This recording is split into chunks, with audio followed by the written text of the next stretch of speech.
Odd શહેરની કુમારશાળામાં પ્રવેશોત્સવ આણંદ જિલ્લાના odd શહેરની મુખ્ય કુમારશાળા ઓડ ખાતે તારીખ 27 જૂન 24ના દિવસે કન્યા કેળવણી મહોત્સવ અને શાળા પ્રવેશોત્સવ 2024ની ઉજવણી હસમુખભાઈ મકવાણા, એસએમસી અધ્યક્ષ દિલીપભાઈ પરમાર તથા દાતાશ્રી મુકેશભાઈ પટેલની આગેવાની હેઠળ કરવામાં આવી.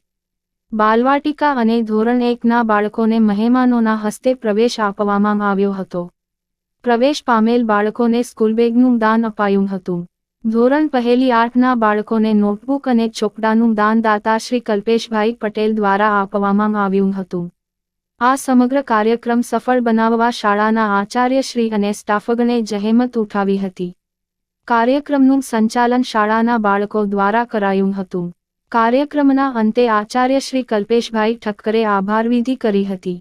તમામ બાળકોને શાળા સ્ટાફના સહયોગથી તિથિ ભોજન કરાવવામાં આવ્યું હતું. અંતે વૃક્ષારોપણ કરી કાર્યક્રમ પૂર્ણ કરવામાં આવ્યો હતો. કાર્યક્રમ ફોટો અહેવાલ શાળાના શિક્ષક શ્રી વિરેન્દ્રકુમાર રાવળે આપ્યો હતો. Reporter Dilipbhai S Patel, Od, Anand. GPK news.